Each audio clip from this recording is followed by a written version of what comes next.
নমস্কার, শুভ সন্ধ্যা। আজকে পৌরোহিত্য ক্লাস, প্রথম ক্লাস আমাদের। এই পৌরোহিত্য ক্লাসে সকল বিদ্যার্থীকে স্বাগত।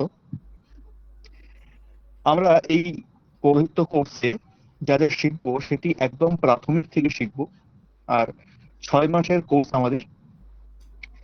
কোর্সটি প্রত্যেক শুক্রবার রাত্রি 8টা থেকে আমাদের ক্লাস থাকবে, এবং যার যা প্রশ্ন থাকবে ক্লাসে তারা আমাদের যে পৌরোহিত্য গ্রুপটি আছে সেই গ্রুপে অবশ্যই করতে পারেন। আমাদের লাইভ ক্লাস সপ্তাহে একদিন বটে, কিন্তু যার যা প্রশ্ন থাকবে, যার যা জিজ্ঞাসা থাকবে, সেই সমস্ত কিছু প্রশ্ন যদি আমরা গ্রুপে লিখি তো আমাদের শিক্ষক মহাশয় সবার প্রশ্নের উত্তরই দেবেন। এবং আমরা চেষ্টা করবো প্রত্যেক ক্লাসের রেকর্ডিং রাখার, যদি কেউ ক্লাস মিস করেও যায় তো সেই রেকর্ডিংও পেয়ে যাবেন। আর দেরি করবো না, ক্লাস আমরা শুরু করবো। তার আগে আমাদের শিক্ষক মহাশয় আমাদের ক্লাসে উপস্থিত আছেন, শ্রীমান চন্দন অধিকারী মহাশয়। ইনি আমাদের 6টা মাসের পথপ্রদর্শক। এনার থেকেই আমরা পৌরোহিত্যের খুঁটিনাটি বিষয় প্রাথমিক থেকে শুরু করে একদম অ্যাডভান্স পর্যন্ত সবটাই শিখবো। তা নমস্কার স্যার, আপনাকে স্বাগত আমাদের ক্লাসে। এমনিতেই আমাদের প্রায় 3 মিনিট। নমস্কার। হ্যাঁ, নমস্কার। এমনিতেই আমাদের 3 মিনিট সময় অতিক্রান্ত হয়ে গেছে। আমি একটি অনুরোধ সবার কাছে অবশ্যই করব। আমরা 5 মিনিট আগে, আমাদের টাইম যদি 8টা থাকে তো আমরা 7টা 55-র মধ্যে প্রত্যেকে ক্লাস জয়েন করে ফেলবো। আর ডট 8টাতেই কিন্তু আমরা ক্লাস শুরু করে দেব। আমি দেখছি যে এখনো ক্লাসে ঢুকছেন এক একজন একজন করে। ঠিক আছে, অসুবিধা নেই, কিন্তু আমরা চেষ্টা নমস্কার করবো আমরা স্যার। যেন। নমস্কার। ভালো আছেন স্যার? নমস্কার, শুভ সন্ধ্যা। একদম একদম, খুব ভালো খুব ভালো, শুভ সন্ধ্যা। স্যার তো বলছিলাম, আমরা এই চেষ্টা করবো। আমাদের হ্যাঁ, বলুন। আমাদের যে পূর্ববর্তী ক্লাসটা যেটা আছে, হ্যাঁ, এটা কি নটা থেকে করা যেতে পারে স্যার? মানে সবারই অনুরোধে, সবাইকে মানে সবারই কাছে জন্য। আচ্ছা, এটা একটু আলোচনা সাপেক্ষ বিষয় আছে। যদি সবার সেরকম মত হয়, যদি শিক্ষক মহাশয়ের সময় হয়, তাহলে অবশ্যই এখানে আমাদের আপত্তি কিছু নেই। তো আমার সন্ধ্যার সময় আসতে একটু দেরি হয়ে যাচ্ছে। আচ্ছা, তো এই প্রস্তাবটি থ্যাংক আপনি ইউ, সবার থ্যাংক সামনে ইউ। রাখুন। যদি সবার সুবিধা হয় 9টার সময়, যদি শিক্ষক মহাশয় থাকেন, তিনি সময় দিতে পারেন, তাহলে নিশ্চয়ই হবে। কেমন? তো আমাদের আগে স্যার। বক্তব্য একটাই যে আমরা প্রত্যেকে সময়ে ক্লাসে আসবো, আমাদের টাইমেই ক্লাস শুরু হয়ে যাবে। 1টি ঘন্টার ক্লাস তো, বেশি সময় নষ্ট করাও ঠিক হবে না। তো আর কথা বলবো না, সময় নষ্ট হবে না, আমরা ক্লাসের দিকে এগিয়ে যাই। আমি এই ক্লাসের সম্পূর্ণ ভার চন্দন অধিকারী মহাশয়ের হাতে সমর্পণ করলাম। ধন্যবাদ স্যার আপনাকে। ঠিক আছে, নমস্কার সকলকে। আমার নাম চন্দন অধিকারী। ক্লাসের শুরুতেই মঙ্গলাচরণ। ॐ सुमुखश्चैकदन्तश्च कपिलो गजकर्णकः लम्बोदरश्च विकटो विघ्ननाशो विनायकः धूम्रकेतुर्गणाध्यक्ष भालचन्द्रगजाननः द्वादशैतानि नामानि य पठेत् शृणुयादपि विद्यारम्भे विवाहे च प्रवेशे निर्गमे तथा संग्रामे संकटे चैव विघ्नस्तस्य न जायते। शुक्लाम्बरधरं देवं शशिवर्णं चतुर्भुजं प्रसन्नवदनं ध्यायेत् सर्वविघ्नोपशान्तये। अभीप्सितार्थसिद्ध्यर्थं पूजिते यः सुरासुरैः सर्वविघ्नहरस्तस्मै गणाधिपतये नमः। सदाशिवसमारम्भं शङ्कराचार्यमध्यमाम् अस्मदाचार्यपर्यन्तं वन्दे गुरुपरम्परां। श्रुतिस्मृतिपुराणानाम् आलयं करुणालयं नमामि भगवत्पादं शङ्करं लोकशङ्करम्।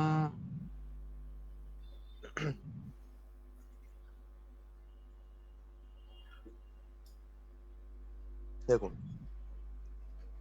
আমরা সকলে এই ক্লাসে যুক্ত হয়েছি পৌরোহিত্য প্রশিক্ষণ নেওয়ার জন্য। সকলে আমরা শিখব পৌরোহিত্য কিভাবে করতে হয় এবং সাধারণ নিত্য পূজা প্রশিক্ষণ। এই কোর্সে আমরা শিখব একটা সাধারণ নিত্য পূজা আমাদের কিভাবে করতে হয়। দেখুন, পূজা আমরা সবাই কম বেশি জানি, কম বেশি সবাই জানি পূজা কিভাবে করতে হয়। মোটামুটি আমরা আমাদের বাবা ঠাকুরদারা যেভাবে করে এসছে, আমরা সেইভাবেই পথ দেখে আমরা এগিয়ে যাচ্ছি, যে আমার বাবা এইভাবে করে গেছে, আমিও এভাবেই করছি পূজাটা। এর মধ্যে যে কতটা শাস্ত্রসম্মত, মানে কোনটা শাস্ত্রসম্মত, কোনটা শাস্ত্র বিরুদ্ধ, বা কোনটা ঠিক কোনটা বেঠিক, এগুলো আমরা কিছু জানি না। না জেনেই কিন্তু আমার বাবা এটা করে গেছে, সেই সূত্র ধরে আমিও এটা করছি। এবার যদি একটা কোনো বিষয় সম্পর্কে যদি জানা হয় যে এই জিনিসটা কেন হচ্ছে, এটা একটু বলবেন, সেক্ষেত্রে দেখবেন ওই জিনিসটা সম্পর্কে উনি বলতে পারবেন না, কারণ উনি পৌরোহিত্যটা শেখেননি, পূজাটা শেখেননি। না শিখে উনি বাবা করে গেছেন, বাবার দেখা মানে বাবাকে দেখে উনি এই কাজটা করছেন। আর বেশিরভাগ পুরোহিতের মানে মনের একটা ভাবনা আছে যে পৌরোহিত্য আবার শেখার জিনিস আছে নাকি, ও তো একটা চটি বই বাজার থেকে কিনতে পেলেই আমরা ওটা মন্ত্র বলতে পারবো। কিন্তু না, পৌরোহিত্য অনেক কিছু শেখার ব্যাপার আছে। দেখুন, নিত্য পূজা মানে পূজা হচ্ছে তিন প্রকার পূজা। কি কি? একটা হচ্ছে নিত্য পূজা, একটা হচ্ছে নৈমিত্তিক পূজা, আর একটা হচ্ছে বিশেষ পূজা। নিত্য পূজা কি? নিত্য পূজা হচ্ছে আমরা যখন প্রত্যেক দিন যে দেবতার সেবা করি, প্রত্যেক দিন যে দেবতার, ধরুন কারো বাড়িতে শালগ্রাম শিলার সেবা আছে, প্রত্যেক দিন যেই শালগ্রাম শিলার সেবা করছেন, কারো বাড়িতে শিব আছে, শিবের পূজা করছেন। এই যে প্রত্যেক দিন আমাদের যে নিত্য পূজা, প্রত্যেক দিন যে পূজা হয়, সেটাকে বলা হচ্ছে নিত্য পূজা। নৈমিত্তিক পূজা, নৈমিত্তিক পূজা কি? নৈমিত্তিক পূজা হচ্ছে কোনো কিছু বিষয়ে নিমিত্তে পূজা। দেখুন, আমি গৃহপ্রবেশ করাবো, গৃহপ্রবেশের নিমিত্তে আমি বাস্তুজাগ করাবো, তাই তো? আমার গৃহপ্রবেশ হচ্ছে, গৃহপ্রবেশের নিমিত্তে আমার বাস্তুজাগ, মানে গৃহপ্রবেশটার জন্যে আমার বাস্তুজাগটা বাড়িতে হচ্ছে। এই যে একটা মানে নিমিত্তে একটা কাজ হচ্ছে, এটাকে বলছে নৈমিত্তিক পূজা। আর একটা হচ্ছে বিশেষ পূজা। বিশেষ পূজা মানে হচ্ছে, দেখুন দুর্গা পূজা একটা বিশেষ পূজা, একটা বিশেষ তিথিতে একটা বিশেষভাবে পূজা হয়, এটা হচ্ছে বিশেষ পূজা। মানে জানলাম পূজা হচ্ছে তিন প্রকার। বেশ, এবার আমরা জানবো যে এই পূজার কিছু বিধি নিষেধ, পূজার কি কি জিনিসের মানে বিধি নিষেধ আছে, সেগুলো সম্পর্কে আমরা আস্তে আস্তে আস্তে জানবো, সবকিছুই জানবো। এবার দেখুন, এই প্রসঙ্গে আপনাদের আরো একটা কথা না বললে নয়, যে আমরা যখন পূজা করি, পূজায় যে ক্রম আছে, বিশেষ পূজায় যে ক্রম আছে, সেই বিশেষ পূজার ক্রমের মধ্যে, আমার কথা শোনা যাচ্ছে তো? হ্যাঁ স্যার, শোনা যাচ্ছে। হ্যাঁ স্যার, আচ্ছা আচ্ছা, বেশ শোনা যাচ্ছে। বেশ বেশ। দেখুন, আমরা যখন মানে কোনো পূজা করি, কোনো পূজা করছি, পূজা করার সময় অনেক কিছুই বিধি নিষেধ আছে, সেগুলো আমরা ক্রমশ একটা একটা ক্লাসে আমরা জানবো। এবার আমি কি বলতে যাচ্ছিলাম ভুলে গেলাম, এবার কেউ একটু ধরিয়ে দেন তো, কি বলছিলাম যেন আমি? হ্যাঁ, পূজার ক্রম বলেছিলেন মহোদয়। হ্যাঁ, পূজার ক্রম। আমরা যে পূজার বিশেষ পূজায় ক্রম আছে, সেই বিশেষ পূজার ক্রমে মানস পূজা, মানস পূজা অবধি হচ্ছে আমার মানে ভাবের পূজা। ভাবের পূজা, মানস পূজা মানে আমি মানস পূজা পর্যন্ত যদি আমি সঠিকভাবে করতে পারি, তাহলে আমার পূজার 90% পূজা কিন্তু আমার ওখানে হয়ে গেল। 90% পূজা ওখানে আমার একদম বিধিসম্মতভাবে হলো। এবার 10% পূজা যেটা থাকলো, মানস পূজার পরে যে পূজাগুলো থাকলো, সেটা হচ্ছে বাহ্যিক পূজা। ঠিক আছে? এই বাহ্যিক পূজার সাথে কিন্তু ভাবকে একত্র করলে হবে না। কেউ কেউ দেখবেন যখন বাহ্য পূজায়, দেখুন আমি কথার জন্য বলছি যে বাহ্য মাতৃকার ন্যাস করতে হবে। বাহ্য মাতৃকার ন্যাস বা সংহার মাতৃকার ন্যাস আছে পরপর। এই বাহ্য মাতৃকার ন্যাসের যে ক্রমশ পরপর পরপর যে স্থানগুলো আছে, একটা করে মাতৃকা দিয়ে বিলোম আকারে, অনুলোম আকারে স্থান, যে স্থানগুলো আছে সেই স্থানগুলো দেখাতে পারে না।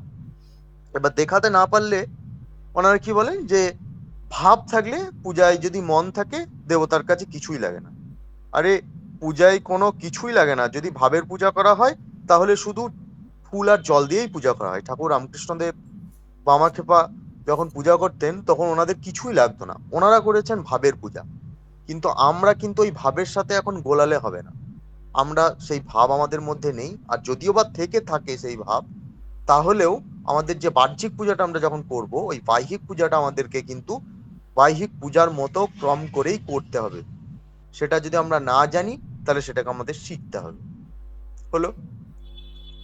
পরবর্তী বিষয় হচ্ছে উচ্চারণ বিধি। উচ্চারণ বিধি, উচ্চারণ বিধি আমাদের কিন্তু ভীষণ একটা ভাইটাল জিনিস, জানতেই হবে উচ্চারণ কোন। মানে আমাদের সংস্কৃত সাবজেক্ট হচ্ছে এমন একটা সাবজেক্ট যেটা মানে একটু যদি উচ্চারণের গত ত্রুটি হয়, পুরো মানেটা ভুল হয়ে যায়, পুরো মানেটা ভুল হয়ে যাবে। দেখুন আপনি তালবেশ, তালবেশ, তালবেশ ব সব, তালবেশ ব সব, তালবেশ ব সব, সব শব্দের অর্থ হচ্ছে মৃতদেহ। আর দন্তেশ্ব ব সব, সব শব্দের অর্থ হচ্ছে সকল। এবার দন্তেশ্ব একটা জায়গা থেকে উচ্চারণ হয় মুখে, আর তালবেশ একটা জায়গা থেকে মুখে উচ্চারণ হয়। এবার আপনি যদি ওই তালবেশ্বর উচ্চারণটা দন্তেশ্বর মতো করেন আর দন্তেশ্বর উচ্চারণটা তালবেশ্বর মতো করেন, তাহলে এখানে কি মানেটা ঠিক থাকলো? আপনারাই বলুন। না স্যার। মানেটা ঠিক কিন্তু থাকলো না। তাহলে এটা সম্পর্কে আমাদেরকে জানতে হবে। এটা আমরা জানবো, এখানেই জানবো, ক্রমশ পরপর পরপর জানবো। তারপর দেখুন হস্বস্বর, দীর্ঘস্বর। আমরা যদি হস্বস্বর কা, কয়ে আকার কা, কা, যেমন এটা দীর্ঘস্বর। হস্বস্বর যেগুলো আছে অ, অ, ই, উ, এই যে হস্বস্বর আছে, তাহলে হস্বস্বর যেখানে আছে হস্বস্বরের মতো তাকে সম্মান করব, আর দীর্ঘস্বর যেখানে আছে দীর্ঘস্বরের মতো সম্মান করব তাকে। তাহলে আমাদের দাঁড়ালো কি, উচ্চারণগত দিক থেকে আমাদেরকে নজর রাখতে হবে। উচ্চারণের দিকে আমাদেরকে খুব মানে সাবধানে উচ্চারণ করতে হবে। যেমন দেখুন একটা মানে বাঘিনী, একটা বাঘিনী যখন তার শাবককে এক জায়গা থেকে অন্য জায়গায় স্থানান্তরিত করে, তখন ওই যে বাঘিনীর তীক্ষ্ণ দাঁত ওই যে শাবকটার কোনো ক্ষতি করে না, মানে তীক্ষ্ণ দাঁত যাতে ওই শাবকটার শরীরে কোনো আঘাত না করে সেই দিকে যেমন লক্ষ্য রাখে, সেরকম আমাদের এই মুখের মধ্যে যেমন সংস্কৃত শব্দ কোনো আঘাত না পায় সেই দিকটা আমাদেরকে নজর রাখতে হবে, খুব সাবধানে সাবধানে উচ্চারণ করতে হবে। এটা আস্তে আস্তে আপনারা প্র্যাকটিস করলে আস্তে আস্তে হয়ে যাবে। হলো। এর পরের বিষয় হচ্ছে গ্রামার, ব্যাকরণ। ব্যাকরণ আমাদের ভীষণ একটা ভাইটাল জিনিস, ব্যাকরণ সম্পর্কে আমাদের একটু ধারণা রাখতেই হবে। আমি আপনাদের একটা মন্ত্র বলছি, দেখুন। ওম অপবিত্র পবিত্রো বা সর্বাবস্থাঙ্গতোপি বা ইয়স্মরেৎ পুণ্ডরীকাক্ষং সবৈষ্যভ্যন্তরশুচিঃ। এই যে পুণ্ডরীকাক্ষং, পুণ্ডরীকাক্ষং, এই কয়ে মূর্ধন্যস্বয়ে অনস্বর, এটার উচ্চারণ মানে মূল শব্দটা কি? মূল শব্দটা হচ্ছে পুণ্ডরীকাক্ষ, পুণ্ডরীকাক্ষ। এই পুণ্ডরীকাক্ষটা বিভক্তি যোগ্য হয়েছে পুণ্ডরীকাক্ষং। পুণ্ডরীকাক্ষ শব্দের অর্থ হচ্ছে যে শ্রীহরি, শ্রীহরি। আর পুণ্ডরীকাক্ষং শব্দের অর্থ হচ্ছে, অনস্বরটা যোগ করে দিলে হচ্ছে যে শ্রীহরিকে, শ্রীহরিকে। তাহলে দেখুন এই অনস্বরটা যদি আমি না বলি, কোনো ক্রমে যদি আমি অনস্বরটাকে আমি মানে বাদ দিয়ে ফেলি, মানে পবিত্র পবিত্র বা সর্বসঙ্গত ইয়াস্পরিত পুণ্ডরী কাক্ষ সবাই অভ্যন্তর সূচি এরম ভাবে যদি বলে যায়, তাহলে কিন্তু আমার মানে পুরোটাই মানে এখানে মানেটা হচ্ছে এই যে আমি পুণ্ডরী কাক্ষকে স্মরণ করছি। তাহলে যদি পুণ্ডরী কাক্ষ অনুস্বারটা যদি বাদ চলে যায়, অনুস্বারটা যদি আমি না বলি, তাহলে ওখানে কি চলে আসবে যে পুণ্ডরী কাক্ষ আমাকে স্মরণ করছে, পুণ্ডরী কাক্ষ আমাকে স্মরণ করছে। তাহলে এই জায়গাটা যদি এরকম ভাবে বলেন, তাহলে পুরো জিনিসটা একটা মানে ভুল হয়ে যাচ্ছে, তাই না? পুরো জিনিসটাই ভুল হয়ে যাচ্ছে। এক মিনিট ধরুন তো।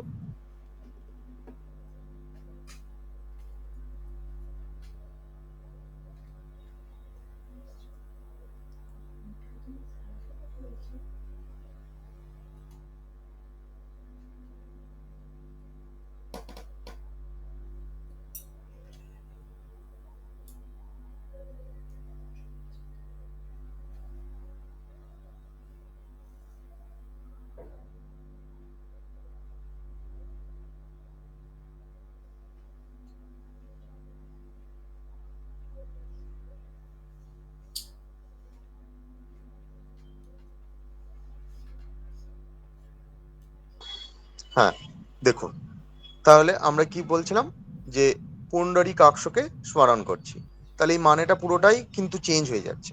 তাই এই দিকটাও আমাদেরকে অনেকটা নজর রাখতে হবে, যাতে ব্যাকরণগত দিক থেকে কোনো ত্রুটি না হয়। যেমন দেখুন, নম শব্দরূপের মানে নম শব্দ, নম, স্বাহা, স্বাধা এইসব শব্দের পরে আহ যে কোনো চতুর্থীর এক বচন ব্যবহৃত হয়, চতুর্থীর এক বচন ব্যবহৃত হয়। তাহলে দেখুন এখানে যে আমরা যদি বলি যে শিব, শিব, তাহলে আমরা যখন এতে গন্ধপুষ্পে যখন নম আসছে, শিবায় নম, মানে এই যে আসছে শিবায় নম যেটা আসছে আর কি, এই নম শব্দ আছে, নম শব্দের আগে চতুর্থীর এক বচন ব্যবহৃত হয়। তাহলে শিব শব্দটা কি রকম হচ্ছে? শিব শব্দটা হচ্ছে নর শব্দ, শিব শব্দটা হচ্ছে নর শব্দ। তাহলে নর শব্দের এক বচন, নর শব্দের চতুর্থীর এক বচন কি? নারায়েই, নারায়েই। তাহলে এখানে কি হবে? শিবায়েই, শিবায়েই। সরি, আমার ভুল হলো এটা। নর শব্দের চতুর্থীর এক বচন হচ্ছে নারায়, নর শব্দের এক বচন চতুর্থীর এক বচন হচ্ছে নারায়। তাহলে এখানে কি হবে?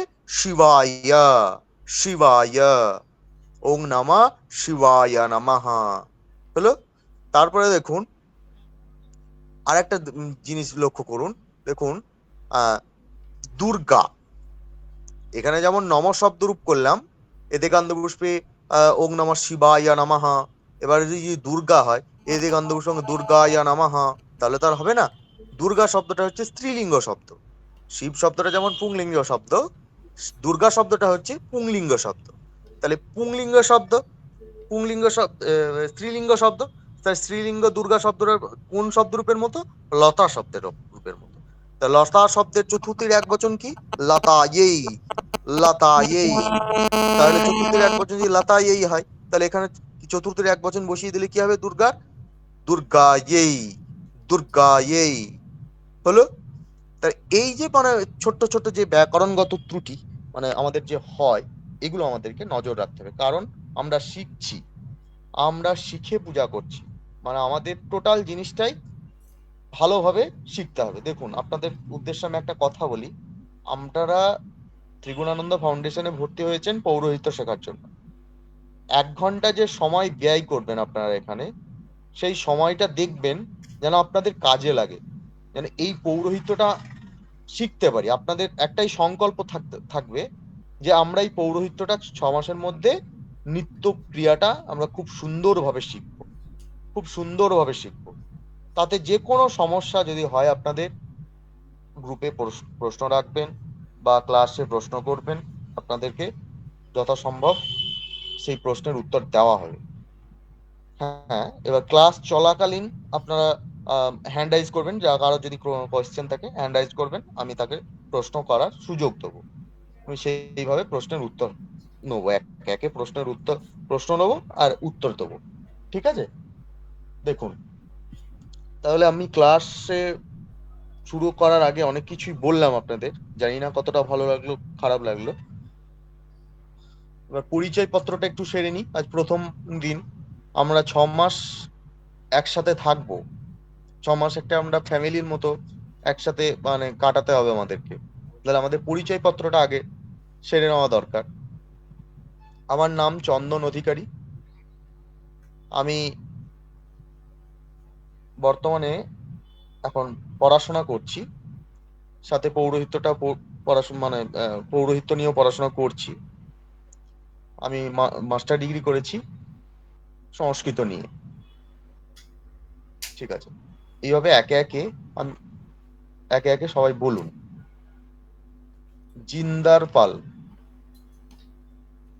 হ্যাঁ মহোদয় নমস্কার।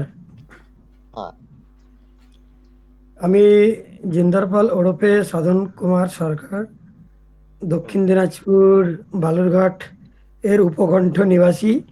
আমি পেশাগতভাবে আহ, সহকারী শিক্ষক সরকারি স্কুলে, এবং আমি এনসিসি আর্মির সঙ্গে যুক্ত। আমি এমএ বিএড। আমি এই তো তারপরে আপনার সঙ্গে পরিচয় হওয়ার সুবাদে এই উম, আপনার পৌরোহিত্য শ্রেণীকক্ষে যোগদানের সুবর্ণ সুযোগ পেয়েছি। সেই জন্য কর্তৃপক্ষকে অনেক ধন্যবাদ। বাহ বাহ, খুব সুন্দর। ঋষভ দত্ত। ঋষভ দত্ত। হ্যাঁ স্যার, হ্যালো, নমস্কার। হ্যাঁ নমস্কার। শোনা আছে? হ্যাঁ শোনা যাচ্ছে, বলুন। হ্যাঁ, আমি ঋষভ দত্ত। আমি ঝাড়গ্রামে থাকি। আর একটা প্রফেশন, আমি প্রাইভেট স্কুলের টিচার, ফিজিক্সে এমএসসি বিএড। আর এমনি সংস্কৃতের প্রতি বিরাট একটা ঝোঁক আছে, ঠিক আছে? আর এমনিতে আর আমি বেলুর মঠে আশ্রিত, তো সেখানের সঙ্গে একটু যোগ থাকার কারণে মানে এই পুজো আর্চা সম্পর্কে একটুখানি আর কি ওই আছে আর কি। আর এমনি বইপত্র পড়তে খুবই ভালোবাসি, সংস্কৃত নিয়েও টুকটাক পড়ি আর কি। তো সেই পরিপ্রেক্ষিতে এবং পুজো শেখার জন্য প্রচন্ড অনেকদিন ধরে আমি প্রয়াস করছিলাম যে কোথায় শেখা যায়। তো আপনাদের এই মানে এই সম্পর্কে জানতে পারলাম, ফাউন্ডেশন সম্পর্কে জানতে পারলাম, এবং আমি সত্যি খুবই কৃতজ্ঞ যে আপনারা আমাকে সুযোগ দিয়েছেন এবং এখানে আমি পারছি আপনাদের কাছে এই পড়তে শিখতে। ধন্যবাদ। বেশ, খুব সুন্দর, ধন্যবাদ আপনাকে। সঙ্কিত মুখার্জি। নমস্কার, আমি সংকেত মুখার্জি। আমি এখন 3rd ইয়ার পড়ছি, বিএ গ্র্যাজুয়েট। পেশায় একজন পূজারী। পৌরোহিত্য করছি আজ বছরখানেক হলো। দাদু ঠাকুরদার আমল থেকে প্রচুর যত্ন আছে, তো সেই ক্ষেত্রে জিনিসটাকে আরো ভালোভাবে গুছিয়ে নেওয়ার জন্য এই ফাউন্ডেশনের সাথে যুক্ত হয়েছি। আমার বাড়িগুলো বেরিয়াতেই। আর আমি এর সাথে সাথে একটি বিজনেস করি, পার্ট টাইম বিজনেস বলতে পারেন নিজেরই।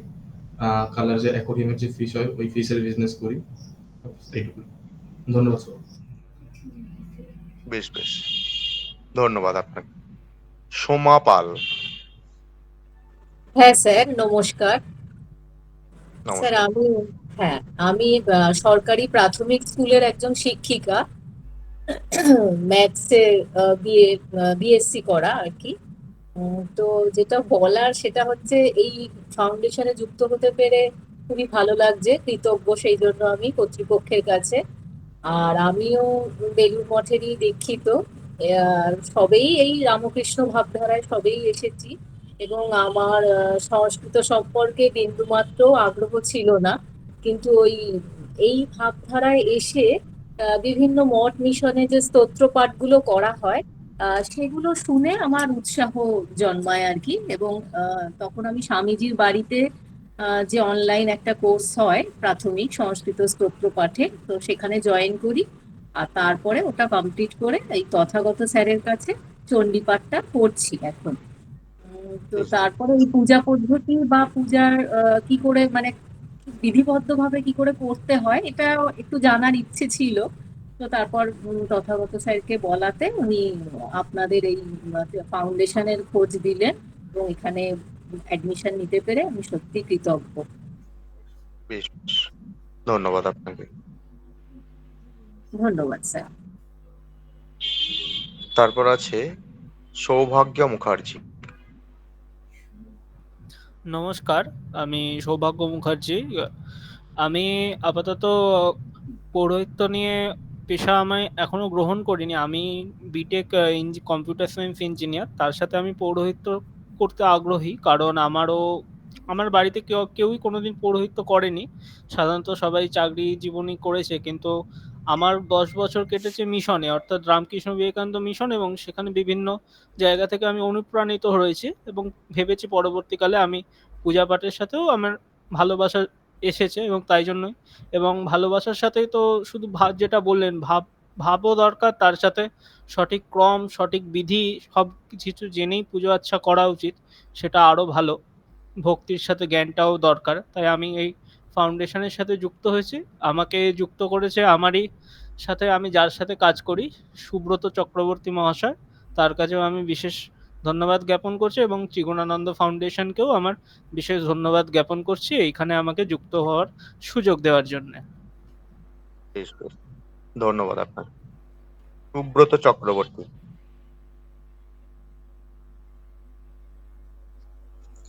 নমস্কার স্যার, আমি সুব্রত চক্রবর্তী। বর্তমানে আমি কলকাতার নিউ টাউনে থাকি। আমি পৌরোহিত্য কোর্স করতে চাই এবং আমি বিগত 2 বছর ধরে আমি আছি, কিন্তু আমি আরো শিখতে চাই, আমি আরো জানতে চাই পৌরোহিত্যর ব্যাপারটা। আমার সাথে সৌভাগ্য যেরকম বললো, আমারই এক আহ, সহকর্মী সুব্রত চক্রবর্তী আমাকে ত্রিগানানন্দ ফাউন্ডেশনে যুক্ত করেছে। আচ্ছা আচ্ছা, বেশ বেশ বেশ, ধন্যবাদ আপনাকে। অনেক ধন্যবাদ স্যার। আর একজন আছেন সুব্রত চক্রবর্তী বাবু। নমস্কার স্যার, হ্যাঁ নমস্কার। আমি সুনীল চক্রবর্তী। আমার বাড়ি হচ্ছে বীরভূম ডিস্ট্রিক্টের তারাপীঠে, কিছুটা ভিতরে যেতে হয়। বাউতে ওর একটা গ্রাম আছে। আমি এখন বেলগড়িয়াতে থাকি, পুরোহিতই করি। পুরোহিত আরো ভালোভাবে জানার জন্য ব্রেক ক্লাসটা জয়েন করেছি স্যারকে, মৃন্ময় স্যারের তরফ থেকে আমি জয়েন করেছি। এই ফাউন্ডেশনে যে যোগদান করে মানে নিজেকে আরো ভালো মানে মানে আরো ভালো শিখতে চাই এবং পুরোহিতরা আরো ভালো করে জানতে চাই। তার জন্য আমি এখানে আপনাদের ক্লাসে জয়েন করেছি। বেশ বেশ, থ্যাংক ইউ স্যার। ধন্যবাদ আপনাকে। সুজয় গোস্বামী। হ্যাঁ স্যার, নমস্কার স্যার। হুম, স্যার আমার বাড়ি কুচবিহার, উত্তরবঙ্গের কুচবিহার ডিস্ট্রিক্টে স্যার। আমি তো বিএসসি পাস, ম্যাথে অনার্স ছিল আমার। আমি হেলথে চাকরি করি। আমার হচ্ছে মানে আগে তো এই পুজো পাঠ করতাম না। বাবা মা মারা যাওয়ার পরে থেকে বাড়ির পুজোটা করতে হয়। এই 2 বছর হলো মা মারা গেছে, তারপর থেকে বাড়ির পুজোটা করতে হয়। তা বাড়ির পুজো করতে করতে আমার ওয়াইফ বলছে যে তুমি একটু ভালো করে শিখেই পুজোটা করো। বাড়িতে অনেক ধরনের হচ্ছে পুজো করতে হয়, শালগ্রাম শিলা একটা আছে, শিব পূজা করতে হয়। তা যাই হোক, আগে তো কোন রকমের ফুল জল দিয়ে রাখতাম। তারপর এই তথাগত স্যারের সাথে হচ্ছে এই তথাগত স্যারের কাছে আমরা হচ্ছে চণ্ডীপাঠটা শিখি। তো স্যারকে অনেকদিন থেকেই বলছিলাম যে স্যার আমাকে একটু পুরোহিতের কোনো একটা কোর্স করান, অনেকদিন থেকেই বলছিলাম। তা এর আগের দিন হচ্ছে তথাগত স্যার হচ্ছে আপনাদের এখানকার অ্যাড্রেসটা দিল। যাই হোক, স্যারের কাছে খুব কৃতজ্ঞ বোধ করি। আপনাদেরও কাছে যুক্তি পেরে খুব সৌভাগ্য মনে করছি আমি। ধন্যবাদ স্যার। ধন্যবাদ আপনাদের, ধন্যবাদ। ঠিক আছে, আমাদের পরিচয়পত্র শেষ হয়েছে। বেশ, দেখুন আজকে আমরা প্রথম শিখবো যেটা হচ্ছে সেটা হচ্ছে মন্ত্র স্নান। তার আগে আপনাদের একটা কথা আমি বলি, হয়তো আপনারা অনেক কিছু মন্ত্র পাবেন না, এর জন্য আপনাদেরকে আমি দুটো বই সাজেস্ট করছি। এটা আপনারা ত্রিগুণানন্দ ফাউন্ডেশন থেকে পেয়ে যাবেন বইটা। গ্রুপে যে অ্যাডমিন আছে ওনাদেরকে একটু কন্ট্যাক্ট করবেন ওনাদের সাথে, ওনারা আপনাদেরকে এই বইকের ব্যবস্থা করে দেবেন। আন্নিকৃত্যম বলে বই আছে একটা, শ্যামাচরণ কবিরত্ন বিদ্যাবারিধি, ওই একটা বই আপনারা কালেক্ট করবেন। আর অশোক কুমার বন্দ্যোপাধ্যায়ের একটা বই আছে, ওই বইটা আমি আপনাদেরকে বলে দেবো, নিত্যকর্মা পুজো পদ্ধতি।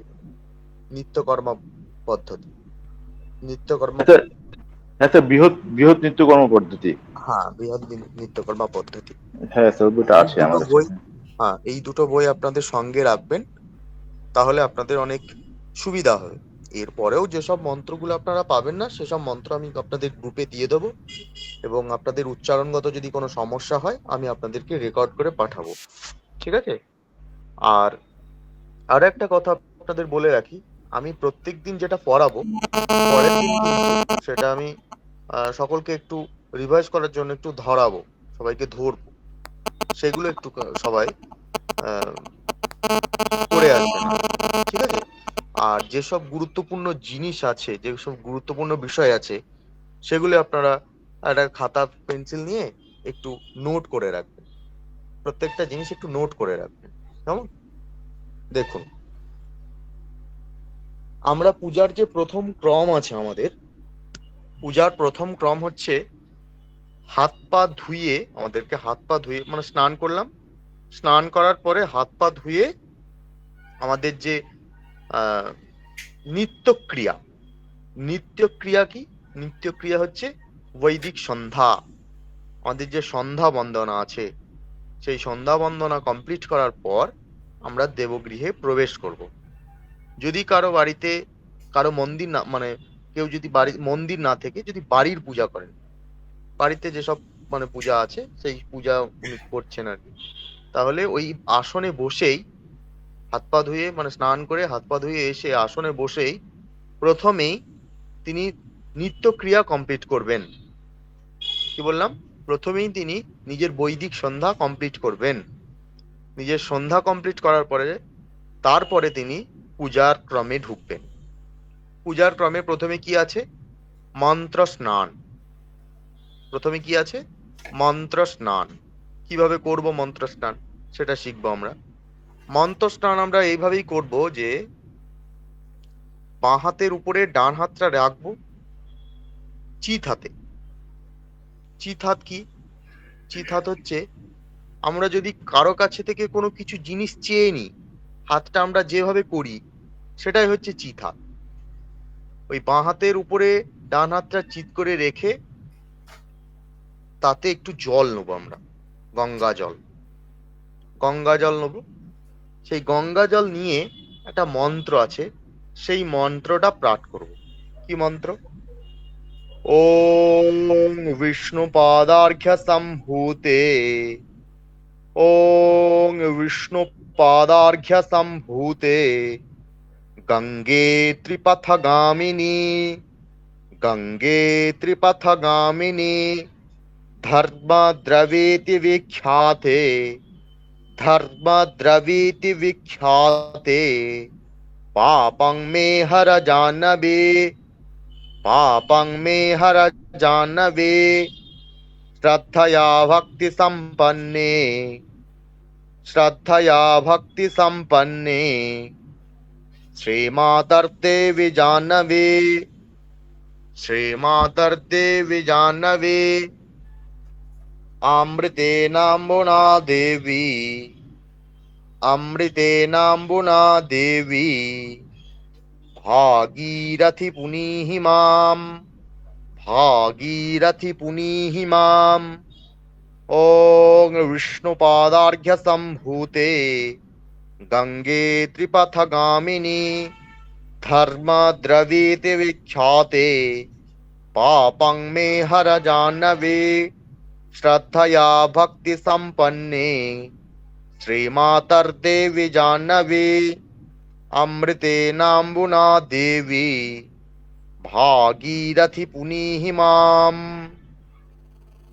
এই মন্ত্রটা বলে আমরা জলটা মাথায় ছিটিয়ে নেব, জলটা মাথায় ছড়িয়ে নেব আমরা, ঠিক আছে? জলটা মাথায় ছড়িয়ে নেওয়ার পরে আমরা কৃতাঞ্জলি হয়ে বলবো। কৃতাঞ্জলি মানে হচ্ছে দুটো হাত জোর করে, করজোড়ে, করজোড়ে, করজোড়ে কৃতাঞ্জলি হয়ে আমরা বলবো ওং সদ্য পাতক সংহন্ত্রী, সদ্য দুঃখ বিনাশিনী, সুখদা মোক্ষদা গঙ্গা, গঙ্গৈব পরমাগতে। হলো। মন্ত্র স্নান বুঝতে কারো অসুবিধা আছে? যদি বুঝতে অসুবিধা হয় হ্যান্ড রাইজ করুন।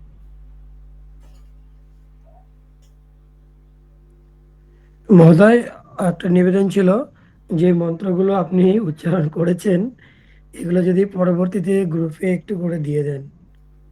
হ্যাঁ, আমি কারণ রেকর্ড পাঠিয়ে দেবো।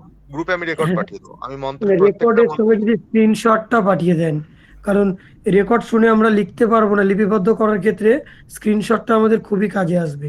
আচ্ছা আচ্ছা, বেশ বেশ, ঠিক আছে, আমি আপনাদেরকে ছবি করে পাঠিয়ে দেবো। হ্যাঁ মন্ত্রগুলো আমি হ্যাঁ ছবি করে মহোদয়, পাঠিয়ে দেবো। আর অন্তত সেটার আমরা যদি প্রিন্ট আউট করেও রাখি, আমাদের ওইটা উচ্চারণ প্রণালী জানা এবং পাঠের ক্ষেত্রে খুবই সহায়ক হবে। দেখুন, আপনাদেরকে প্রিন্ট আউট করতে হবে না। যদি বইগুলো কিনে কিনে নিই তাহলে কিন্তু বইতেই পেয়ে বইগুলো যাবেন। তো, পুস্তকগুলো আমরা অবশ্যই সংগ্রহ করার চেষ্টায় থাকবো। হ্যাঁ হ্যাঁ যদি স্কুল অ্যাভেলেবেল হয়, যতদিন না পাচ্ছি ততদিন পরে ওগুলোকে আমরা একটু হ্যাঁ মানে হ্যাঁ, আমি বোলাতে চোখ বোলাতে হ্যাঁ পারবো। পাঠিয়ে দিচ্ছি। আমি এখনই পাঠিয়ে দিচ্ছি মন্ত্রটা, আপনারা দেখে নিন। আমি হ্যাঁ, গ্রুপে গ্রুপে পাঠিয়ে, থেকে আমরা পরে আমাদের যে যার সুবিধা মতো নিয়ে নেবো আর কি। হ্যাঁ আমি পাঠিয়ে দিচ্ছি গ্রুপে। হ্যাঁ হ্যাঁ মহোদয়, ধন্যবাদ।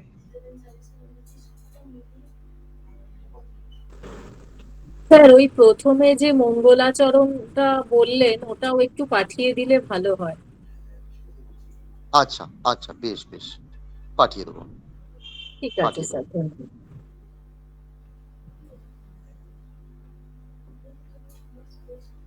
মন্ত্রটা আমি পাঠিয়ে দিচ্ছি গ্রুপে, একটু দেখে নেবেন সকলে। স্যার, এই মঙ্গলাচরণটা কি যে কোনো শুভ কাজ করার আগে আমরা করে নিতে অবশ্যই, পারি? আচ্ছা অবশ্যই করতে পারেন, অবশ্যই অবশ্যই করতে পারেন। আচ্ছা স্যার।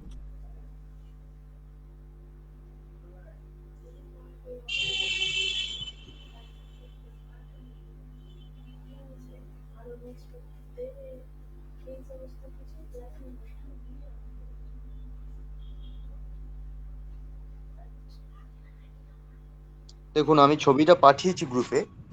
ছবিটা হয়তো একটু অন্য দিক ভাবে এলো, সমান ভাবে এলো না। তাই আমি তাড়াহুড়োর মধ্যে পাঠিয়েছি, ওটা একটু দেখে নেবেন আপনারা। হ্যাঁ, ঠিক আছে। তাহলে আমাদের প্রথম ক্রমটা হলো মন্ত্র স্নান। একটা করে ক্রম কিন্তু আপনারা খাতায় লিখে রাখবেন, যে প্রথম ক্রমটা হলো আমাদের মন্ত্র স্নান। ঠিক আছে? এবার মন্ত্র স্নান বুঝতে তাহলে কারো অসুবিধা নেই, সকলে বুঝতে পেরেছেন। দেখুন, এর পরের ক্রম হচ্ছে শিখা বন্ধন। পরের ক্রম হচ্ছে শিখা বন্ধন। কিভাবে করব শিখা বন্ধন? আমি শিখা বন্ধন এইভাবেই করব। আমরা ব্রাহ্মণগণ, আমাদের তো শিখা তো রাখতেই হবে, শিখা তো থাকা প্রয়োজন, আমাদের শিখা দরকার, শিখা রাখতেই হবে। ওই শিখা বাঁধতে বাঁধতে আমরা মন্ত্র বলবো, ব্রাহ্মণগণ মন্ত্র বলবেন, ওং ভূট ভুবস্বা তৎসবিতুর বরেণ্যং ভর্গো দেবস্য ধীমহি ধিয়ো यो নঃ প্রচোদয়াৎ। ওং। যে গায়ত্রী মন্ত্র আছে, সেই গায়ত্রী মন্ত্র বলে ব্রাহ্মণগণ শিখা বন্ধন করবেন। এক্ষেত্রে প্রশ্ন হচ্ছে, যদি শিখা না থাকে তাহলে আমরা কি করব? যদি শিক্ষা না থাকে তাহলে দক্ষিণ হস্তের অঙ্গুষ্ঠ এবং অনামিকা দ্বারা শিখা স্থান স্পর্শ করবেন। যেখানে আমাদের শিখা থাকে সেই জায়গাটা স্পর্শ করবেন, স্পর্শ করে এই মন্ত্রটা বলবেন, তাহলেই আমাদের শিখা বন্ধন হবে। হলো। এবার প্রশ্ন হচ্ছে যে যদি ব্রাহ্মণ না হয়ে ব্রাহ্মণ ছাড়া অন্য কোনো জাতি হয় বা মহিলারা হয়, ব্রাহ্মণ ছাড়া যদি মহিলারা হন, তাহলে মহিলারা কিভাবে, মানে স্ত্রীগণ কিভাবে শিখা বন্ধন করবেন? আগে বলে দিই, অব্রাহ্মণ হলে ওই শিখাস্থান স্পর্শ করে একটা মন্ত্র আছে, নমা ব্রহ্মবাণী সহস্রাণি শিববাণী শতানি চ বিষ্ণুর নাম সহস্রেণা শিখাবন্ধন কারুম্যহম। এই মন্ত্রটা বলে শিখাবন্ধন করবেন। আর মহিলারা মানে স্ত্রীগণ, ওনাদের যে মানে কেশ আছে, সেই কেশ স্পর্শ করবেন। যেখানে শিখাস্থান, সেই শিখাস্থানে যে কেশ আছে, সেই কেশ ধরে মন্ত্র বলবেন। কি মন্ত্র? নমঃ ব্রহ্মবাণী সহস্রাণি, নমঃ ব্রহ্মবাণী সহস্রাণি শিববাণী শতানি চ শিববাণী শতানি চ বিষ্ণুর্নাম সহস্রেণ বিষ্ণুর্নাম সহস্রেণ শিখাবন্ধং করোম্যহম শিখাবন্ধং করোম্যহম নমঃ ব্রহ্মবাণী সহস্রাণি শিববাণী শতানি চ বিষ্ণুর্নাম সহস্রেণ শিখাবন্ধং করোম্যহম। এই মন্ত্রটা বলে শিখাবন্ধন করা যাবে। বুঝতে পেরেছেন সকলের শিখাবন্ধন? দেখুন, যদি বুঝতে না পারেন তাহলে কিন্তু বলবেন, না বললে কিন্তু শিখতে পারবেন না। বুঝতে পেরেছেন সকলে? হ্যাঁ, পেরেছি। হ্যাঁ, বলছি স্যার, তাহলে যিনি ব্রাহ্মণ আছেন উনি গায়ত্রী মন্ত্র জপ করতে করতে শিখাবন্ধন করবেন। না, গায়ত্রী মন্ত্র জপ নয়, গায়ত্রী মন্ত্র হ্যাঁ বলতে হ্যাঁ বলতে হ্যাঁ হ্যাঁ হ্যাঁ শিখাবন্ধন হ্যাঁ করে। হ্যাঁ সরি স্যার। আর মহিলা হলে উনি গায়ত্রী মন্ত্রর জায়গায় এই শেষে যেটা আপনি বললেন সেই মন্ত্রটা পাঠ এই করতে হবে। মন্ত্রটা পাঠ করবেন আচ্ছা স্যার, মহিলা, ঠিক আছে। স্ত্রীগণ এবং অব্রাহ্মণ, যারা ব্রাহ্মণ ব্যতীত আছেন আর কি। ব্রাহ্মণ ছাড়া যেসব জাতি আছেন, স্ত্রীগণ এবং ওই অব্রাহ্মণরা এই মন্ত্রটা বলে শিখাবন্ধন করবেন, এবং ব্রাহ্মণগণ শুধু ওই গায়ত্রী মন্ত্র বলে শিখাবন্ধন করবেন। বোঝা গেল? ঠিক আছে স্যার। তাহলে যতদিন আমরা বইটি হাতে না পাচ্ছি ততক্ষণ আপনি একটু এই মন্ত্রগুলো গ্রুপে দিয়ে দেবেন হ্যাঁ হ্যাঁ, সবগুলো। আমি গ্রুপে পাঠিয়ে দেবো মন্ত্রগুলো, আমি ঠিক আছে, প্রত্যেকটা মন্ত্র গ্রুপে পাঠিয়ে দেবো। ঠিক আছে। ঠিক আছে স্যার। তারপরে দেখুন, তিলক ধারণ। তিলক ধারণের অনেক কিছু ব্যবস্থা আছে, অনেক কিছু মানে বিষয় আছে তিলকে। এবার আমরা নিত্য পূজায় অত ডিটেলে যাচ্ছি না, আমরা মোটামুটি কিভাবে তিলক করতে হয় সেটা আমরা বলছি। দেখুন, ব্রাহ্মণগণ তিলক করবেন সবসময় ঊর্ধ্বপুণ্ড। প্রদীপের শিখা যেমন জ্বলে, প্রদীপের শিখা যেভাবে জ্বলে ওইভাবে ব্রাহ্মণগণ তিলক করবেন ঊর্ধ্বপুণ্ড। হলো। এবার ব্রাহ্মণ ছাড়া বাকি যারা আছে সব, প্রত্যেকটা জাতি, যেমন বৈশ্য তিলক করবেন অর্ধচন্দ্রাকার, তারপর শূদ্র ক্ষত্রিয় তিলক করবেন সূর্যের মতো, তারপর শূদ্ররা তিলক করবেন বর্তুলাকার। এরকম ভাবে প্রত্যেকটা জাতির আলাদা আলাদা তিলকের বিধান আছে, শাস্ত্র আলাদা আলাদা বিধান রেখেছেন।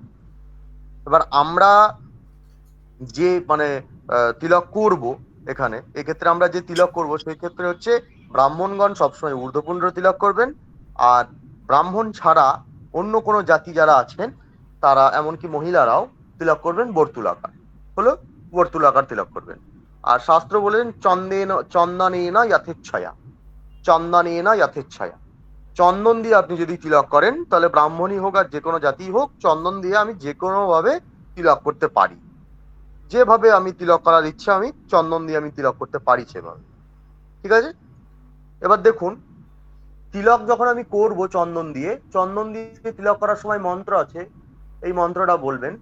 ওম কান্তিং লক্ষ্মীং ধৃতিং সৌখ্যং সৌভাগ্যমাতুলং মম দদাতু চন্দনং নিত্যং সততং ধারয়াম্যহম। ওম কান্তিং লক্ষ্মীং ধৃতিং সৌখ্যং সৌভাগ্যমাতুলং মম দদাতু চন্দনং নিত্যং সততং ধারয়াম্যহম। হলো, এই মন্ত্র বলে তিলক ধারণ করবেন। এবার প্রশ্ন হচ্ছে, যদি আমি শিব পূজা করি, শিব পূজা করতে গেলে আমাকে কিন্তু ত্রিপুণ্ড তিলক করতে হবে। শিব পূজা করতে গেলে আমাকে ত্রিপুণ্ড তিলক করতে হবে। ত্রিপুণ্ড তিলক কিভাবে করব? ত্রিপুণ্ড তিলক করব মৃগ মুদ্রায়। ত্রিপুণ্ড তিলক করব মৃগ মুদ্রায়। মৃগ মুদ্রা কিভাবে হয়? দেখুন, দক্ষিণ হস্তের মানে সমস্ত অঙ্গুলির নামগুলো আমি বলে দিচ্ছি, আগে জেনে নিন। দক্ষিণ হস্তের যে মানে আমাদের বৃদ্ধাঙ্গুষ্ঠ বলছে, বৃদ্ধাঙ্গুলি, এই বৃদ্ধাঙ্গুলিটাকে বলছে অঙ্গুষ্ঠ। বৃদ্ধাঙ্গুলিটাকে বলছে অঙ্গুষ্ঠ। বৃদ্ধাঙ্গুলের পরের যে আঙুলটা আছে তার নাম হচ্ছে তর্জনী, তার নাম হচ্ছে তর্জনী। তারপরের যে আঙুলটা আছে তার নাম হচ্ছে মধ্যমা। তারপরের যে আঙুলটা আছে তার নাম হচ্ছে অনামিকা। তারপরে যে আঙুলটা আছে তার নাম হচ্ছে কনিষ্ঠা। হলো। এবার দক্ষিণ হস্তের মধ্যমা, অনামিকা এবং অঙ্গুষ্ঠ একত্র করুন। দেখুন দক্ষিণ হস্তের তর্জনী এবং কনিষ্ঠা উপর দিয়ে উঠে থাকছে হরিণের শিঙের মতো। হরিণের শিঙের মতো দেখুন তর্জনী এবং কনিষ্ঠা উপর দিকে উঠে থাকছে এবং হরিণের মুখের মতো হয়ে যাচ্ছে দেখুন ওই মধ্যমা, অনামিকা এবং অঙ্গুষ্ঠ এক জায়গা করলে। হচ্ছে না? আপনারা কি করছেন হাতে? হ্যাঁ স্যার, করছি। হ্যাঁ স্যার হ্যাঁ করছি। স্যার হচ্ছে। হচ্ছে তো? আমি যেভাবে বলছি হ্যাঁ ওরকমই হচ্ছে তো? হ্যাঁ স্যার। হ্যাঁ স্যার হ্যাঁ স্যার এবার ওই যে হরিণের মুখের মতো হলো যেখানে, মানে অঙ্গুষ্ঠ, মধ্যমা এবং অনামিকা যেখানে একত্র হয়েছে সেই জায়গায় ভস্ম দিয়ে আমরা কপালে তিলক করব। কপালে তিলক করলেই দেখবেন 3টে পুণ্ড্র হবে। উপরে একটা পুণ্ড্র হবে, মাঝখানে একটা পুণ্ড্র হবে, নিচে একটা পুণ্ড্র হবে। এটা হচ্ছে ত্রিপুণ্ড্র তিলক। বুঝতে পেরেছেন সকলে? ত্রিপুণ্ড্র তিলক সকলে বুঝতে পেরেছেন? হ্যাঁ স্যার। বেশ। হ্যাঁ স্যার এবার ত্রিপুণ্ড্র তিলক করার পরে আমাদেরকে শিব পূজায় প্রথমে ত্রিপুণ্ড্র, তারপরে ঊর্ধ্বপুণ্ড্র তিলক করতে হয়।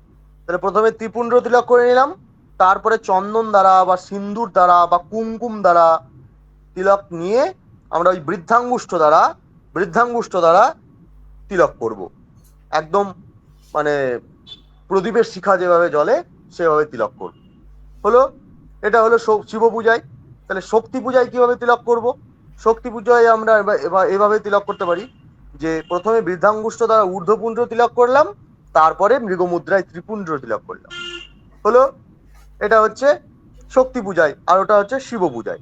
তো এবার ভস্ম যারা যখন আমরা ত্রিপুণ্ড্র তিলক করব, তো ভস্ম দ্বারা ত্রিপুণ্ড্র তিলক করার সময় আমরা মন্ত্র বলবো ওম ত্র্যম্বকায় যজামহে সুগন্ধিম পুষ্টিবর্ধনম উর্বারুকমিব বন্ধনান মৃত্যুর্মুক্ষেয়মামৃতাৎ।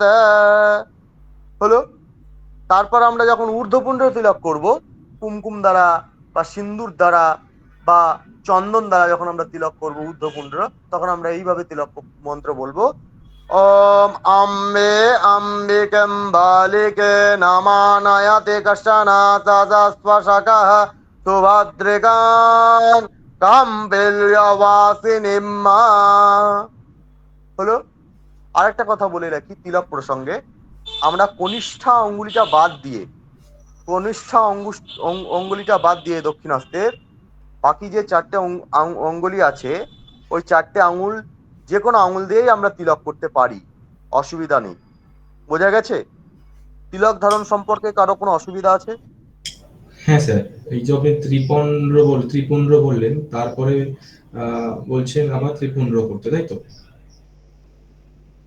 না, শিব পূজায় প্রথমে ত্রিপুণ্ড্র তিলক হবে, তারপরে ঊর্ধ্বপুণ্ড্র তিলক হবে।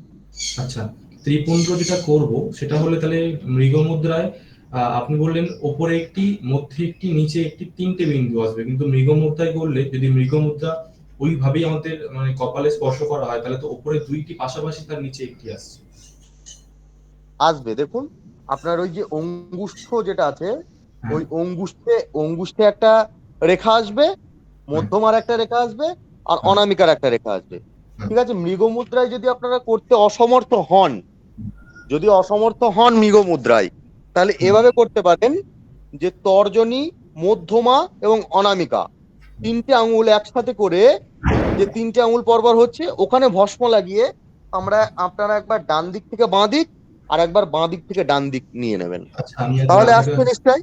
আরেকটা জিনিস আমি যদি জেনে নিই, তাহলে মৃগমুদ্রায় অর্থাৎ আমার বৃদ্ধাঙ্গুষ্ঠটা ওই মধ্যমা এবং অনামিকার মধ্যবর্তী স্থানে নয়, হয় অনামিকার প্রথমে বা মধ্যমা প্রথমে রাখলে তাহলে কিন্তু 3টে আসছে। না, দেখুন, আমি যেটা বলছি এটা এইভাবেই করতে হবে, মানে এটাই শাস্ত্রের নিয়ম। হয় আপনি মৃগমুদ্রায় করবেন, মৃগমুদ্রাটা যেভাবে হচ্ছে ওইভাবেই করবেন। যদি ওইভাবে আপনি অসমর্থ হন, তাহলে আরো একটা মানে উপায় আছে, যেটা হচ্ছে তর্জনী, মধ্যমা এবং অনামিকা, এই 3টে অঙ্গুলি আম, পাশাপাশি রেখে ওর মধ্যে ভস্ম নিয়ে আপনি একবার ডান দিক থেকে বাঁ দিক টেনে নিলেন, একবার বাঁ দিক থেকে ডান দিকে টেনে নিলেন, তাহলে তো 3টে রেখা আসছে আসছে তো। হ্যাঁ, আসছে। কিন্তু আমি আরেকটা জিনিস জানতে চাইছি, মানে যেটা মানে আমাদের শুক্ল যজুর্বেদে পড়ছিলাম, বলছি যে প্রথমে তর্জনীবিহীন মানে মধ্যমা এবং অনামিকা এই দুইটিকে দিয়ে প্রথমে একটি রেখা টানতে, মানে 2টি রেখা টানতে বলছে, তারপরে তর্জনীর মাধ্যমে আরেকটি রেখা টানতে বলছে, মানে দুইটিকে একসাথে একটিকে আলাদা। এটা কি ভুল তাহলে? না না, ভুল কিছুই নয়। দেখুন, শাস্ত্র তো অনেক শাস্ত্র, সব শাস্ত্র সবার পড়া সম্ভব নয়, ঠিক আছে? এবার আমি ভুল কোনোটাই মানে বলতে পারবো না। যদি ভুল বলি তাহলে আমাকে তার প্রমাণ দেখাতে হবে, আর যদি ঠিক বলি তারও প্রমাণ আমাকে দেখাতে হবে। তাই মানে তিলক প্রসঙ্গে অনেক কিছু নিয়ম আছে। এবার আমি আপনাদের ডিটেলে তিলক সম্পর্কে পড়াবো, সেটা হচ্ছে বিশেষ পূজায় যখন অ্যাডভান্সে যাবেন আপনারা, তখন আপনারা তিলক সম্পর্কে ডিটেলে বুঝতে পারবেন। এবার 6 মাসের কোর্স তো, এখানে তিলক সম্পর্কে বলতে লাগলে হয়তো 4টে ক্লাস তিলক সম্পর্কেই চলে যাবে। তাই আপনারা জেনে রাখুন যে সংক্ষিপ্ত বিধান, যে তিলক আমাদের এইভাবে করতে হয়। এরপরে বৈষ্ণব তিলক আছে, শাক্ত তিলক আছে, দ্বাদশ তিলক আছে, এরকম ভাবে অনেক কিছু তিলকের বিধান আছে। আপনারা মোটামুটি একটা নিত্য পূজা করতে গেলে কিভাবে তিলক করতে হয় সেটা বুঝতে পারছেন তো? হ্যালো। হ্যাঁ, বলছি মন্ত্র কি এই আপনি যেটা বললেন ত্রম্বকম আর ওই কাম্পিল্যবাসিনী দুর্গা, ওই দুটো মন্ত্রে, ওই দুটো মন্ত্র ভিন্ন কি অন্য মন্ত্র হতে পারে? হ্যাঁ, হতে পারে।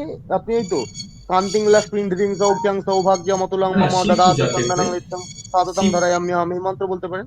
হ্যাঁ, শিব পূজার ক্ষেত্রে যেহেতু ভস্ম দ্বারা করছি, তাহলে এই ক্ষেত্রে তো ওই একটা মন্ত্র আছে না, ওম অগ্নিরিতি ভস্মা জলমতি ভস্মা ভস্মা সর্বহরং পরং, এই মন্ত্রগুলো হতে পারে তো না? হ্যাঁ হ্যাঁ হ্যাঁ, বলতে পারেন বলতে পারেন, অসুবিধা নেই, বলতে পারেন। আচ্ছা, ওকে, নিশ্চয়ই। ধন্যবাদ স্যার। ঠিক আছে, আচ্ছা তাহলে স্যার, আমাদের বলছি হ্যাঁ, একটা প্রশ্ন ছিল। হ্যাঁ, বলছিলাম শক্তি পূজার যেটা বললেন তিলক ধারণটা, ওটা কি বললেন? শক্তি পূজাটা বুঝতে পারিনি। শক্তি পূজায় তিলক ধারণ হচ্ছে ওই শিব পূজার মতোই, শিব পূজার মতোই শক্তি পূজার তিলক। শিব পূজায় যেমন প্রথমে ত্রিপুণ্ড হলো, তারপর ঊর্ধ্বপুণ্ড হলো, শক্তি পূজায় প্রথমে ঊর্ধ্বপুণ্ড হবে, তারপরে ত্রিপুণ্ড হবে। আচ্ছা, ঠিক এর উল্টোটা আর কি, মানে সিকোয়েন্সটা পাল্টে যায় এখানে। একদম সিকোয়েন্সটা পাল্টে যাবে। আর স্যার একটা হ্যাঁ, প্রশ্ন ছিল। বলুন বলুন। বলছি স্যার, ভস্মের অভাবে কি অষ্টগন্ধা দিয়ে তিলক করা যাবে? দেখুন, অষ্টগন্ধা দিয়ে ত্রিপুণ্ড করা যায় না, ঠিক আছে? আচ্ছা, অষ্টগন্ধা দিয়ে ত্রিপুণ্ড করা যায় না। শাস্ত্রের বিধান হচ্ছে ভস্ম দ্বারাই ত্রিপুণ্ড করতে হবে। এবার আপনার যদি ভস্ম না থাকে, আপনি গঙ্গা জল দিয়ে ত্রিপুণ্ড তিলক করতে পারেন, অসুবিধা নেই। আচ্ছা স্যার, আর একটা জিনিস জানার ছিল, এই যে শক্তি পুজোতে কি কেবলমাত্র সিঁদুর বা কুমকুম দিয়ে ঊর্ধ্বপুণ্ড করা যেতে পারে? হ্যাঁ, অবশ্যই সিন্দুর বা কুমকুম বা রক্তচন্দন। আমি যদি ত্রিপুণ্ড না করে শুধুমাত্র ঊর্ধ্বপুণ্ড করি, আমি হ্যাঁ, শুধুমাত্র চলবে সেটা চলবে হবে? চলবে, আচ্ছা, অসুবিধা নেই, চলবে। ওকে স্যার, কোনো অসুবিধা নেই। Thank you. হ্যাঁ হ্যাঁ, বেশ। তাহলে দেখুন, মহোদয় বললেন যে ভস্মের কথাটা বললেন, তো এই ভস্মটা মানে কিসের দ্বারা প্রস্তুত করা যেতে পারে? দেখুন, এখন বাজারে অনেক রকম ভস্ম পাওয়া যায়, কিনতে পাওয়া যায়। আচ্ছা, রেডিমেড যেগুলো পাওয়া যায় সেগুলো কিনে নিলেই চলবে? হ্যাঁ, সেগুলো কিনতে পারেন, অথবা আপনি যদি মানে প্রাকৃতিক ভাবে করতে চান, তাহলে আপনি যখন হ্যাঁ। যজ্ঞ করবেন, যজ্ঞে যে আচ্ছা। ভস্মটা থাকবে, মানে সাদা ওই- ভস্মটা, সেটা তুলে হ্যাঁ। নিয়ে তিলক করবেন, সেটা রেখে একটা কৌটোর মধ্যে ভরে আচ্ছা, রাখবেন, আচ্ছা। দিয়ে হ্যাঁ, সেটা দিয়ে যজ্ঞ তিলক করবেন। ভস্মটাই সংরক্ষণ করে নিলে চলবে আর কি। হ্যাঁ হ্যাঁ হ্যাঁ, চলবে, ওইভাবেই আচ্ছা, চলবে। ধন্যবাদ। হুম। এরপরে দেখুন, আমাদের আছে অঙ্গুরি ধারণ। অঙ্গুরি ধারণ মানে সম্পর্কে জেনে রাখুন যে দক্ষিণ হস্তে অনামিকাতে এবং বাম হস্তের অনামিকাতে একটা কুশাঙ্গুরীয় ধারণ করতে হয় পূজায় বসলে, ঠিক আছে? এটা ব্রাহ্মণগণ কুশ দ্বারা মানে কুশের অঙ্গুরি ব্যবহার করবেন, বা ব্রাহ্মণগণও কুশের অঙ্গুরি ব্যবহার করবেন, কিন্তু মহিলারা কুশ ব্যবহার করবেন না। মহিলাদের কুশ ব্যবহার মানে কুশ ছোঁয়া নিষেধ। তাই মহিলারা কুশাঙ্গুরীয়র বদলে মহিলারা দুর্বার অঙ্গুরি ব্যবহার করবেন। কি বললাম বুঝতে পারলেন? মহিলারা কুশাঙ্গুরীয় বদলে দুর্বার অঙ্গুরি ব্যবহার করবেন। আর ব্রাহ্মণগণ এবং ব্রাহ্মণ ব্যতীত যেসব মানে অন্য জাতিরা আছেন ওনারা কুশাঙ্গুরীয় ব্যবহার করবেন। সেক্ষেত্রে মন্ত্র আছে, ওং বিরিঞ্চিনা সহৎপন্না পরবেষ্টে নিসর্গজঃ নুত সর্বাণি পাপানি দর্ভস্বস্তিকরো ভব। ঠিক আছে, এই মন্ত্র বলে অঙ্গুরি ধারণ করবেন। তাহলে আজকে আমাদের পূজা মানে নিত্য পূজা প্রশিক্ষণের প্রথম ক্লাসে মন্ত্র স্নান, শিখাবন্ধন, তিলক ধারণ এবং অঙ্গুরি ধারণ, এই 4টে ক্রম আমাদের আজকে হয়েছে। এই 4টে ক্রমের মধ্যে কারো কি কোনো জায়গায় বুঝতে কোনো সমস্যা আছে? যদি সমস্যা থাকে নির্দ্বিধায় প্রশ্ন করুন যে আমার এই জায়গায় সমস্যা আছে, আমাকে এই জায়গাটা একটু ক্লিয়ার করে দিন। আচ্ছা, আমার 2টি প্রশ্ন আছে স্যার। বলুন। প্রথম কি হচ্ছে, এই যে আপনি যে শেষে অঙ্গুরি ধারণ বললেন, এইটা এই কুশাঙ্গুরি বা মহিলারা যদি দুর্বাঙ্গুরি ধারণ করে তাদের ক্ষেত্রে তাহলে একই মন্ত্র উচ্চারণ হবে তো? ওই বিরিঞ্চিনা সাহৎপন্না পরমেশ্বরী। মহিলাদের ক্ষেত্রে কোনো উচ্চারণ করার দরকার নেই, শুধু অঙ্গুরিটা ধারণ করলেই হবে। আচ্ছা আচ্ছা। ব্রাহ্মণগণ শুধু মন্ত্র পাঠ করবেন এবং বিরিঞ্চিনা সহৎপন্না পরমেশ্বরী। আচ্ছা, দ্বিতীয় প্রশ্ন হচ্ছে, অঙ্গুরি আপনি যেটা বললেন বাম হস্ত এবং দক্ষিণ হস্ত অনামিকা অঙ্গুলিতে ধারণ করতে, আমাকে একটু এটা ক্লিয়ার করে দেন। অনামিকা অঙ্গুলি মূল পর্বে, মধ্য পর্বে তো নাকি মূল পর্বে? মানে সকলকে দেখেছি মূল পর্বে ধারণ করতে, তো মধ্য পর্ব অর্থাৎ মূল পর্ব আর অগ্রমূল, অঙ্গুলি মূল এবং অগ্রের মিডলে যে পর্বটা আছে ওইখানে ধারণ করবে তো? দেখুন, অঙ্গুরি ধারণ করবে অঙ্গুরি যেখানে থাকে আমাদের, হ্যাঁ, আমাদের যেখানে অঙ্গুরি পরা হয় হ্যাঁ, সেইখানেই অঙ্গুরিটা থাকবে। আচ্ছা। বুঝে গেছে? কিন্তু আমি আপনাকে বলছি বইটার নাম আন্নিকৃত্য, মানে বিদ্যাবারিধি, ওনার বইতে দেখছিলাম উনি বলছেন যে ওই মানে ওই অঙ্গুলিটাতে স্বর্ণ অঙ্গুরি ধারণ করতে না থাকায় বলছেন লেখা আছে মধ্য পর্বে কুশাঙ্গুরি ধারণ করতে। তো মধ্য পর্ব অর্থাৎ তো মানে অঙ্গুরি অগ্র এবং মূলের মিডিলটা হচ্ছে।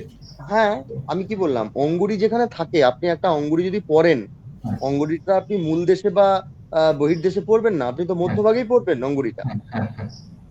সেই রকম সেম আচ্ছা, মানে যেমন একটি আংটি পরলে যেখানে আংটিটা থাকে একদম একদমই তাই। আচ্ছা, আরেকটা কোশ্চেন, যেটা হচ্ছে এই কুশাঙ্গুরি ধারণ করার আগে কি বটু দেবতাকে মানে বটু দেবতা মন্ত্র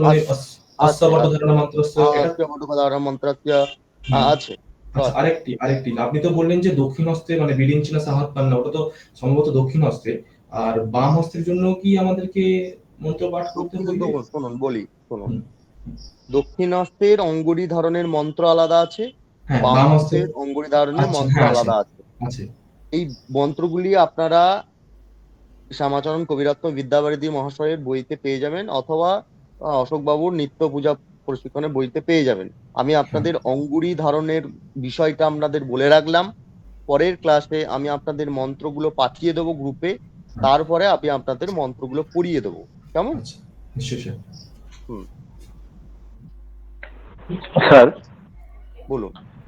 আচ্ছা, তিলক ধারণের আরেকটা মন্ত্র দেখছি বইয়ে, এই ওম কেশবন্তম গোবিন্দম বরাহ পুরুষোত্তমা, এটা বলতে পারি। ওম কেশবানন্ত গোবিন্দ বরাহ পুরুষোত্তমাম পুণ্যং রহস্য মায়ুষ্যাং তিলকং মে প্রসীদতু, এই মন্ত্র বলতে পারেন। স্যার এটা কি চন্দন দিয়ে? চন্দন দ্বারা। আচ্ছা, ঠিক আছে স্যার। স্যার এই মন্ত্রটা কিন্তু আবার আমাদের অশোক বাবুর বইতে মানে চন্দন দ্বারা উনি বলছেন কেশব আনন্ত গোবিন্দ, এটাকে চন্দন দ্বারা তিলক ধারণ করতে, তারপরে করজোরে কান্তিং লক্ষ্মী ধৃতিং সৌখম পাঠ করতে। না, এইটাও চন্দন দিয়ে তিলক করতে করতে এই মন্ত্রটাও বলতে পারেন। হ্যাঁ, শ্যামাচরণ কবিরত্ন বিদ্যাবারিধি মহাশয় বইতে দেখবেন আপনি। আমি দেখেছি আমার কাছে ওই সবকটি বই আছে।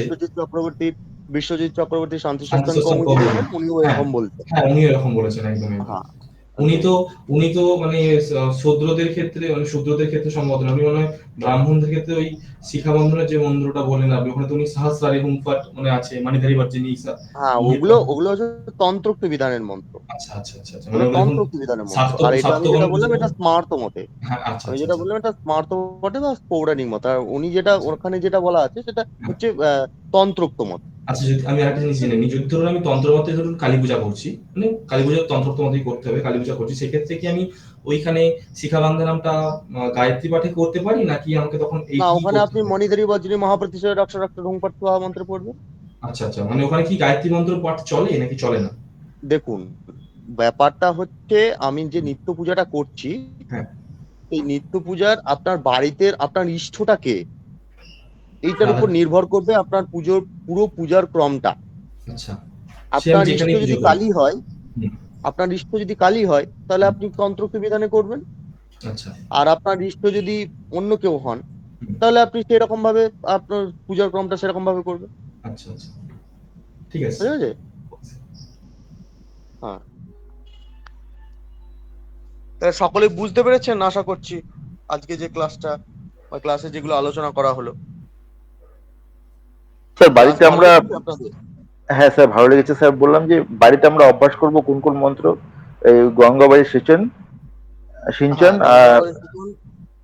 আর তারপর ওই ওই যে কলজোরে গ্রুপে কলজোর করে হচ্ছে এই মন্ত্র পাঠ করাটা এবং শ্রদ্ধা পাতা ওইটা, আর হচ্ছে সদ্য তিলক পাতাকা ধারণটা। সংহন্তি, সদ্য পাতাকা সংহন্তি সত্য দুঃখ বিনাশিনী, ওই সব মন্ত্রগুলো পাঠ করবেন। আমি তার আগে একটা কথা বলে নিই।